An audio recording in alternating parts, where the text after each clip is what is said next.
Alright, welcome everyone to Mono Chats. Today we're going to talk about why I think Genshin Impact is a pretty good game, how to enjoy it, and some opinions on the game itself. So first thing, I want to talk about the quality of this game, because I think that is one of the reasons why it's actually worth some time. There's a lot of gachas out there which just put some big-titted anime waifus on it, and they kind of show that as the only thing. I think this game has a lot more going for it than just that. When I take a look at the characters here, I want you guys to pay attention to something. I'm just going to auto-attack, well, not auto-attack. I'm just going to do their basic attack combo. It's not automatic. But here's their basic attack combo for a few characters. So here's Fischl. She's a 4-star character. I'm going to do 2 attacks and then stop. See how she resets her stance? I'm going to do 3 attacks and then stop. Does a little laugh. I'm going to do 4 attacks and then stop. She kind of moves her hair a little bit. Kind of cool. Diona, different character. Completely different animations, different ways to stop. Not a lot of flourishes on the stopping points, but still, just take a look. Here's Yelan, one of my favorites. Different attack, she does this weird bow kick, which I know, completely unrealistic stuff, but still kind of cool. She finishes her attacks with different animations as well, different movements. Here's Yoimiya. Really good bow user. She has her own unique stopping animations too. When she stops with just one shot, she does this cute little pose where she puts her hands on her hips. She's a 5-star character, so of course she's gonna have a little bit more in her animations. You should see she does that crazy little spin. Just in their normal attack animations, there's a lot of character. And I think it's very rare to see that in a lot of these games. Every single character has a different attack animation, so it's crafted specifically for them. And many of them have these unique stopping points where after they do a certain part of the chain, they'll do a different finisher to get back to a default pose. They don't need to do that kind of detail, but they do. My team right now is all bow users just to show off that idea. I think this is pretty cool. It shows a commitment to quality that you really don't see in every single gacha game. So, it's kind of cool. Alright, that aside, let's quickly talk about 4 stars and 5 stars. It's much easier to get 4-star characters than it is to get 5-star characters. Typical gacha stuff, right? Of course it is. That's just the way things tend to be with these kinds of games. However, I think this game really goes out of its way to make it very viable to play free-to-play. It also goes out of its way to make every character pretty useful. It's very rare to have a character that is dysfunctional or a character that has no purpose or no place on the team. And that even goes for the default characters you pretty much start out with. People can beat some of the harder bosses just by using Amber, who's down here. I haven't really leveled her up that much, but people can do the whole game with just her. People can do the whole game and get some of the more powerful teams just by using very free-to-play friendly teams. With just consistent playing, they will unlock a lot more opportunities to pull other characters too. Everyone's going to get some 5 stars. Now, of course, if you whale out, you're going to get a bunch of constellations, which are, which can add a lot of power to your character, but not all of them are brokenly so strong that you need them. It's kind of interesting in that way, how well balanced out the game really is.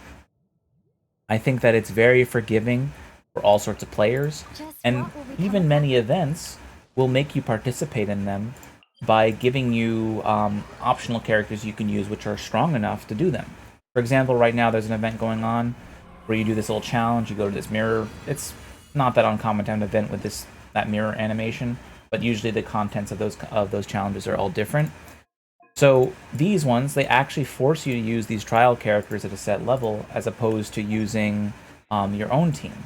What this does is it makes it very easy for anyone who is free to play in the game to be able to actually beat these challenges. This is different from other gacha games like Punishing Grey Raven, which I think is also a good game, but that one kind of makes you feel like, oh, you don't have your characters geared out, well, screw you, you're not allowed to beat this thing yet.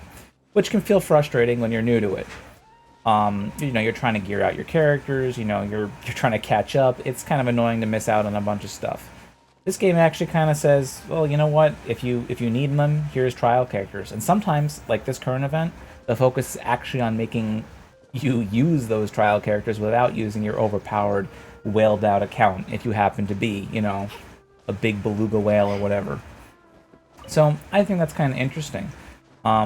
People will sometimes say Genshin isn't generous, and they'll talk about some other game that just released, you know, like Tower of Fantasy, which was very generous at first, but, you know, how long that generosity lasts varies from game to game.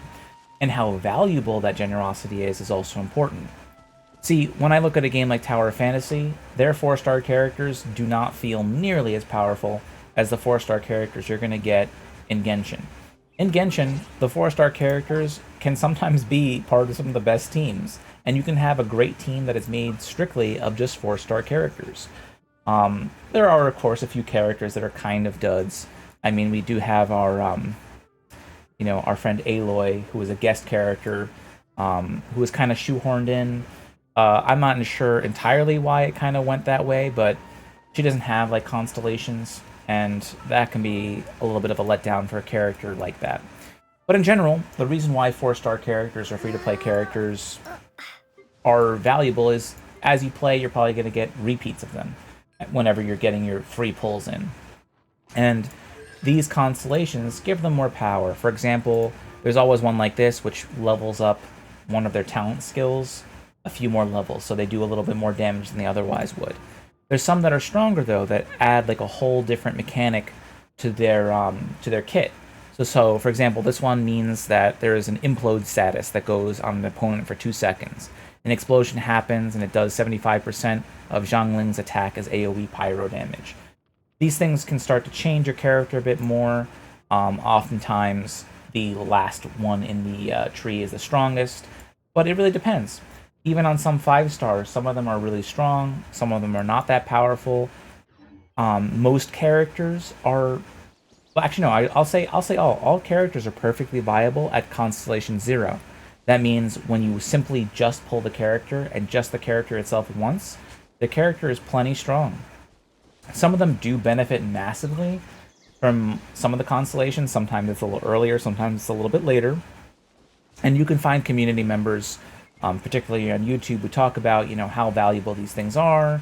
You know, if it's like a 30% DPS increase, if it's just a really high quality of life thing. You can find these discussions, but I've yet to see a character where anyone says, oh, if you don't get this one at Constellation, let's say 3, you're wasting your time. That never comes up. So I think that that's actually pretty impressive.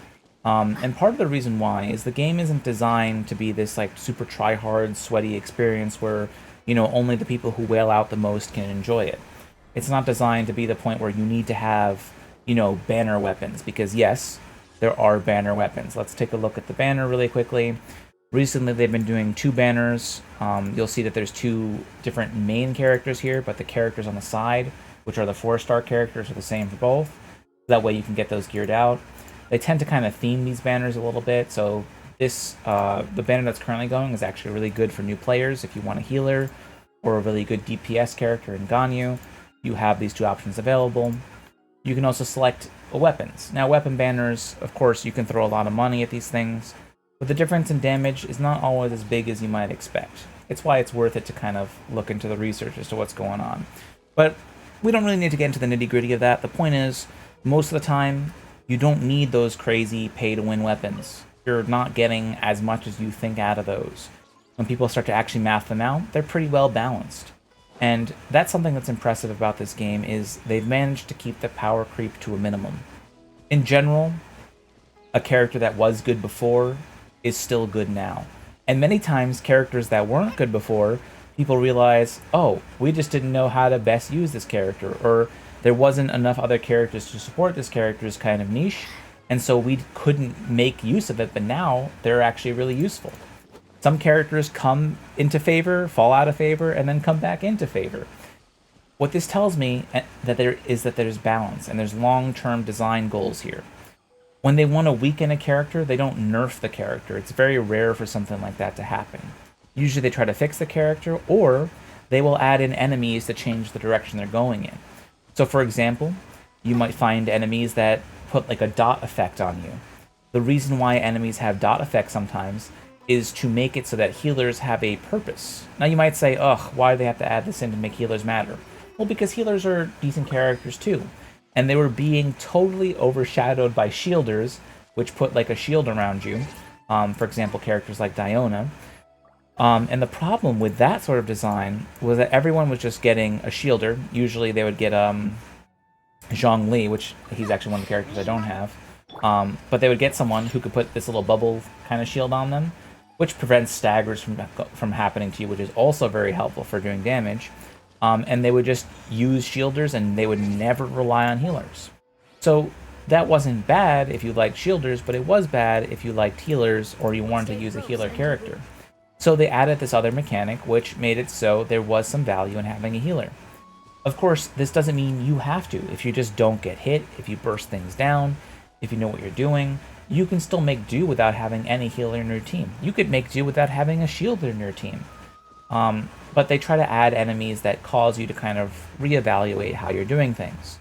For a while, Venti, which is an Anemo Archer or a Wind Archer, just for ease of saying it, he was extremely strong because he could group enemies up. And if you know if you know how to video game, you know that grouping enemies up to do massive damage to all of them at once is incredibly powerful. So he would basically apply a massive CC, suck all enemies together in a whirlwind. They weren't able to do anything, and then you could just freely destroy them. Now, the game would suck if every single encounter could be solved that way. So they did something pretty smart. They made some enemies heavier. Those enemies couldn't be pulled in as easily, or they would still keep their footing, and they'd be able to still attack you. Now, they even eventually toned this down a little bit because it was getting to be a little bit much, and they didn't want to completely nerf any character that did that kind of grouping. So what they do is they intermix characters who do, or enemies who do different things, and who have different strengths and weaknesses into various fights.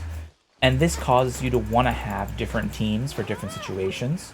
Even though one team can solve everything, it is best to be able to have, certain different options. Like right now, all my characters aren't really the best at breaking, let's say, even something in the open world, which is rocks. If I want to break minerals open, I want to switch to a character that has like a claymore. So one of the characters that uses a two-handed weapon, I could switch to them, and you're going to see that they actually break these things much, much faster. So even in the open world, this whole idea of wanting to have various characters applies. Of course, they give you plenty of free-to-play options. They give you some characters strictly, like honestly, just for free as you play the game and do the story, which will solve all these problems for you. So you can never really be in a situation where you're like, oh, I need to break rocks, but I don't have the the 4-star or 5-star character that can do that. No, you're generally going to have somebody who can do it. So there's always a way to solve any problem that comes up. There's elemental weaknesses in the game, and it's not really possible to have an answer to like every single one at once at all times and have like a coherent build. Sometimes you're going to be running around, for example, like I'm running around on a Dendro kind of build where I'm experimenting with the main character who has actually has some power to her right now because of her Dendro element, which is like the newest element they've added, which is kind of plant-based, and it reacts with other elements. I'm experimenting with water and electricity reacting with Dendro, and so that's why I have a character that's water-based, a thunder-based character, and another water-based character. But these are just ways I can play. If I run into certain enemies, it can get a little bit frustrating, as I might not have their opposite weakness, so some enemies have like an elemental shield around them, but those aren't so common that it really becomes a problem. They do come up, and if I know I'm going to fight them, I might switch to a different team, but really I can make do even without that. I think that that's kind of interesting. It's kind of cool how they really give you so many ways to handle the problems in the game. And I like that it's very friendly and that every character really has a purpose. Even if you pull characters you don't like as you're doing banners, you're going to get them to be slightly stronger over time. And on 4-star characters, it's very easy to get all their constellations, which helps bring them closer to, where 5 stars might be. Obviously, if you get a 5-star and you get max constellations on them, like I do on Yelan here, you're going to be obscenely strong with that character. But again, that strength isn't really that needed. There's no real huge competitive aspect to the game, so you can kind of just enjoy it. But okay, let's cut to the chase then, because I'm already 14 minutes in and I've just talked about like animations and the value of different characters. The point I want you guys to get is every character is very uniquely customized, it's designed well, they have unique animations, they're built with that in mind. Now, when you go into the actual combat, the sad thing is, despite having these beautiful animations, which all look really cool. Like, that's just a normal attack chain. Usually your combat will look like this. You switch to a character, you do an elemental attack, you switch to another one, you do an elemental attack. You switch through all of them, and you're trying to build up your elemental burst, which I just used there, which put like that green thing down. Then you can use your elemental burst again on another character, and that's usually like a bigger attack. In this case, you'll see that I'm suddenly using a sword, the screen's a little black, and I can do tons of damage on this character Raiden. You'll also see that it highlighted onto her face and like did this animation that was like way more impactful. Only 5 stars have that for the elemental bursts. 4 stars, they'll just do their big attack and they don't get like a highlight like that, which is just like a minor difference between both of them. So you'll notice that like this character, even though she did an elemental burst, she doesn't get this big like focus thing when she does it. And actually, I think the Traveler's the only one who doesn't get that big focus thing, unless my mind is completely blank and she did do it, in which case that's just because I'm not really paying attention. I don't usually use the Traveler that much. But 4 stars in general just don't get that little fancy animation for it. The nice thing though is usually when you're bursting, you're invincible for a few seconds, so you can even use it as kind of like a little dodge. You can get hit afterwards, so that can be a little bit of a pain in the neck. But it really offers a lot of opportunities. When you're in combat, you do have a dodge skill. This right there that's a little dodge. You can hold the dodge to keep running as well. It can help you get out of trouble. You can avoid some damage, avoid getting staggered by doing it at the right time. Enemies aren't always the fastest to attack. So you'll see if I just stand still, they won't really be doing such quick attacks that I can't move out of the way. They will often have a bigger strike, though, that can catch you off guard if you're simply trying to, trying to always out-damage them and not really focusing on what they're doing. So it can get you killed if you're not careful. Of course, low-level enemies out in the open world aren't going to easily kill me, especially on Yelan, who I actually have a lot of HP built on because she scales off of that. But you'll see the enemies will start to do bigger attacks, and when they get risky, when they are in bigger groups and there's bigger enemies, these two are pretty weak. Like, honestly, like, look how quickly I can just kill them. That guy's already almost dead off of just those few attacks. Even my healer can do pretty decent damage, and, they're gone already. Little encounters like that in the open world aren't really a risk. And that's what I mean, though. It's not like it's dangerous in the open world, but you cycle through your elements, you cycle through them quickly, you're not really doing your auto-attack chains unless your character has a skill that empowers their auto-attacks or a burst that empowers their auto-attacks. That's something to keep in mind. If you like a character a lot and you kind of have this fantasy of like, oh, I'm only going to focus on this one character and only play as them, that's not really going to happen. There's a few that are more conducive to that. Characters like Eula and Ayaka can be on field a little longer. But in general, if you want to play optimally, which can be the death of fun in some games, you will want to be swapping through the different elements and applying them, because the elemental interactions are pretty important to the game. There are some characters that focus only on physical, and they have their uses. They can also break elemental shields pretty well, which is kind of nice. But yeah, that's just kind of some vague ideas. We don't need to get into the meta. The main thing about this game that I think is really valuable is the questing. So you'll notice this is a pretty big world. I'm just going to zoom out for a second. Like, there's a lot of places to visit. All these places have tons of story quests attached to them. They have tons of exploration. There's areas you can't see too, like these underground areas, which have a completely different aesthetic. I'll just jump to one just so you can see the difference. In every zone you go to, there are like little mini puzzles, a la Breath of the Wild style, which, obviously the game took some heavy inspiration from. You can fly around, you can climb on things, anything you see you can go to. There's usually quests. There's reasons to go up to those areas that you see up there. You actually do climb around there. Oftentimes, areas you go to will have things going on in them that you change as you adventure through the zone. There's materials to collect from zones you go to. In this zone, one of the things that you have to deal with is this kind of muck on the ground. You're actually supposed to use a specific item, like a side item, with this, and you're able to destroy that by using that item. As you see, that muck just went away. Now, here are some elemental enemies. You'll see how I got zapped away when I go into that elemental zone. You still have to be careful with certain things, even on strong characters. Of course, with strong characters, you can easily take care of these problems and dispatch them. Now, I don't have a freeze character right now to take care of this this Hydro Mage, basically. But I can still do damage to them using the other characters and slowly break their shield apart. And you see now I've handled it, they're gone. That would have been a lot easier if I had a freeze character in my group, but it's still manageable even without it. It makes for a nice little encounter, though. But yeah, any zone you go to is going to have different things going on. It's going to have different things to explore. There are things to climb up, things, puzzles to do, things that you'll follow that lead to different treasures that like guide you around. You do have a stamina meter, so that can restrict your movement a little bit. But you can unlock a bigger stamina meter as you do certain things, mostly collecting like hidden little objectives in the first two zones. There's also some characters that have mechanics that allow them to traverse a little bit better. For example, Yelan here, he has this really nice run that does not consume running stamina, and it's just it's an attack skill, but you can use it for mobility. There's other characters like Kazuha who let you jump into the air a little further without a cost of stamina, which can be useful when you're scaling walls. So there are ways to play the game that make use of this for traversal even.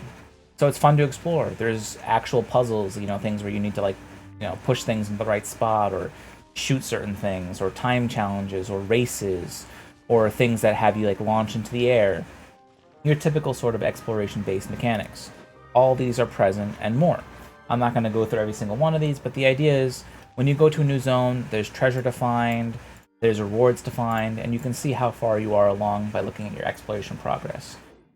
Even though I've been playing this game since release, there's still plenty of zones that I do not have fully explored.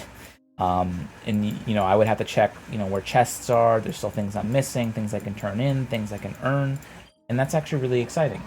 The nice part about this game is, one, of course, it's free to play, and whenever they drop new content, it is like a game's worth of content. There's tons of things you can do. You can play for hours. Now, there's always going to be players that play for 30 hours on day one of release. They rush to the end, they skip all the exploration they can, and then they say, oh, game doesn't have anything to do, man. And of course, if you play like that, you're going to be miserable. If your goal is to find something that's like a mono game, which is a very unhealthy idea, I think, where, it's one game you can play and that's the only game you play, you're pretty much never going to be happy no matter what game you pick. Because any game that could be rewarding enough for you to play daily, in terms of like giving you things for it or experience for it or whatever, is going to be frustrating to play if you can't play all day. So, if a game is formulated that way, there's going to be negatives to it no matter what. And I think a lot of people are starting to catch on to the idea that it's very difficult to mono game. Even things like FPSs or, fighting games or MMOs like World of Warcraft, it's very real that people are just going to get burnt out. People want to play different things.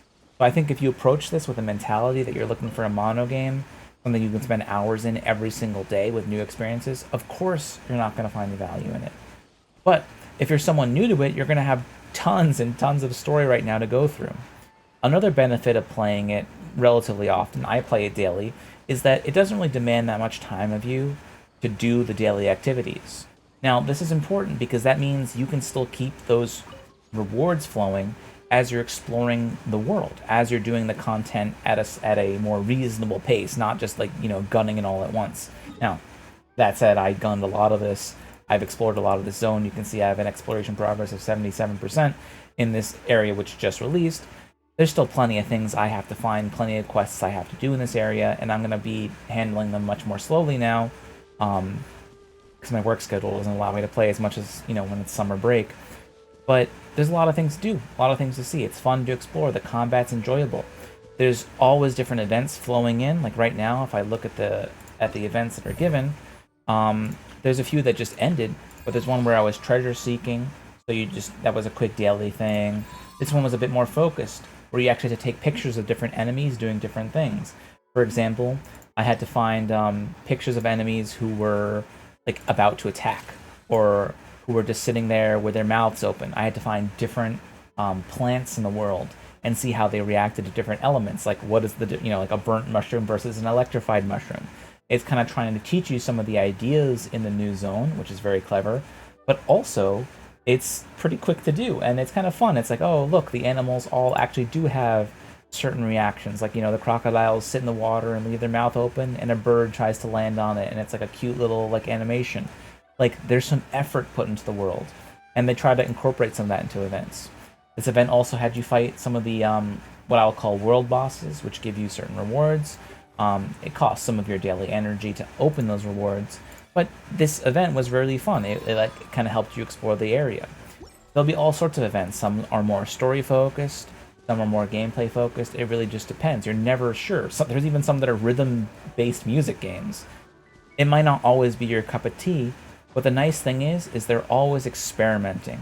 And I think one of the most valuable things in a game like this is if they keep experimenting, innovating, and clearly putting the effort in, it's worth your time. Now, I think the kind of person who's going to enjoy this game is someone who likes exploration type games with a good serving of combat in it. I think the complexity of the combat is not that big. Like, it's pretty easy, it's pretty casual, but there is room for a higher skill ceiling. Really good players, you could pretty much just play one character and beat some of the hardest bosses. So there is depth to the game. There is ways to like improve your gameplay, to do better, to show off your skills some, and it's not just like, oh, how hard did you wail? Obviously, you know, if you have the almighty power of dollars and you have the elemental skill credit card burst, you know, you're going to be able to be a lot stronger than some other people. And that's fine. But you know what? You don't need to compete. It's not like there's a leaderboard thing that's like going around that's saying, oh, you're only going to get rewarded if you're the top 10 player. Or, you know, you have to PvP and lose to someone. Like, they don't have that kind of thing. Most of it is like co-op focused, because the game isn't really that heavily incentivized towards multiplayer. I would actually like to see more multiplayer events, but most of them are engaging. Just recently, there was one that did involve some forced multiplayer work, where, you know, characters were speeding along on boats and they were like shooting different things to open up different passageways, and then you would fly into the air and you'd fight a bunch of enemies, and it was kind of cool because you would work together, but you wouldn't really get punished if your teammates were bad or good. It was just meant to be something fun to see other players, and it was kind of an enjoyable experience.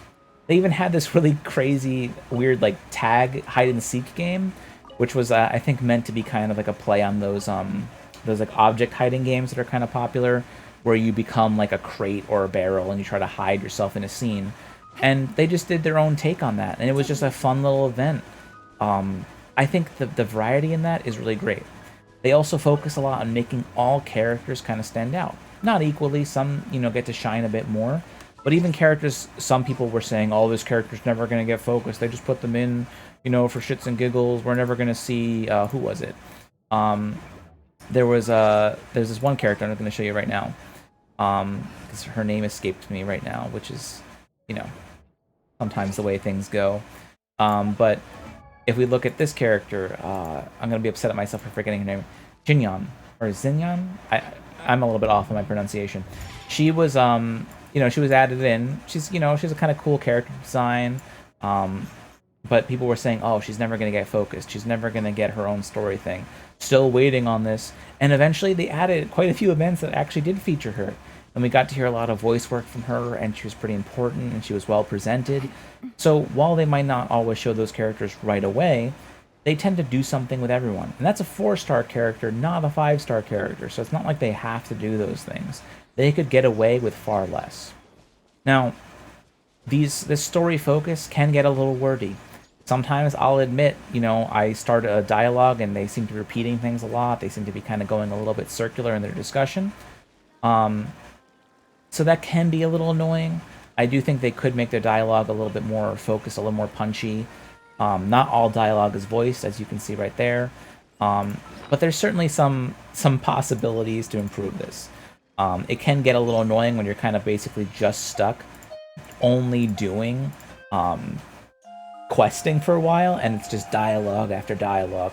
I get that. That can be tiring in any game for certain people. I personally love dialogue in games. I love RPGs.